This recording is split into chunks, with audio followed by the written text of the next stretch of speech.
ایک بچی تھی اسکول میں پڑھ رہی تھی, یہ جو آج کل بڑے ماڈرن اسکول ہیں نا, انہوں نے بڑی تباہی مچائی ہوئی ہے. مجھے کہنے لگی ایکچولی میں جب تک اسلام کو نہیں مانوں گی, یہ اسکولوں کی تباہی بتا رہا ہوں میں جب تک اسلام وہ مانوں گی, انہوں نے کہا نا, میں جب تک اسلام کو نہیں مانوں گی جب تک میں بڑے ہو کر خوب اچھی طرح سے خود تحقیق نہ کر لوں کہ اسلام واقعی برحق مذہب ہے. مسلمان گھرانے میں پیدا ہوئی, مذہبی گھرانے میں, لیکن اسکولوں نے ماشاءاللہ ایسا لبرل بنا دیا کہ اسکول والے بتا رہے ہوتے ہیں نا ہر چیز دلائل سے لے کے چلو, دلائل سے, کسی کی اندھی تقلید نہیں کرنی.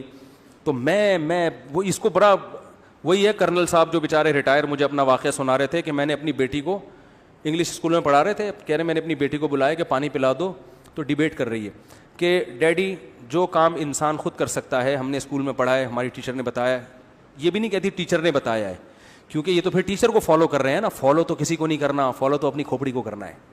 تو ٹیچر نے بتایا ہوگا لیکن ہم نے خود سمجھا اس کو. تو ڈیڈی آپ نے جو ہم سے پانی منگوایا ہے, ایکچولی اصول یہ ہے کہ جو کام انسان خود کر سکتا ہے وہ دوسروں سے نہیں کروانا چاہیے. یہ سچی مچی کا واقعہ بتا رہا ہوں. وہ کرنل صاحب کہتے ہیں میں نے کہا اس کو سب سے پہلے تو اس اسکول سے نکالو بیٹا.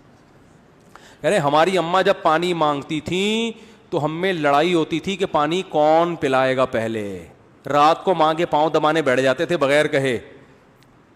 اور یہ ماڈرنزم دیکھو آپ, ڈیبیٹ. تو وہ خاتون بھی, بچی بھی اسی طرح پڑھ رہی تھی, 9-10 سال اس کی ایج ہوگی. مجھے کہنے لگی کہ میں ایکچولی اسلام کو جب تک خود اسٹڈی نہیں کروں گی, ابھی تو ٹائم نہیں ہے, طرف بڑے ہو کر پھر میں فیصلہ کروں گی اسلام اگر صحیح ہے تو میں فالو کروں گی, ورنہ نہیں.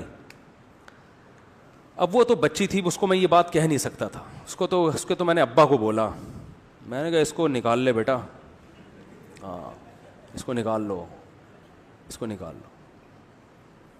تو یہ کچھ اور ہی بن جائے گی.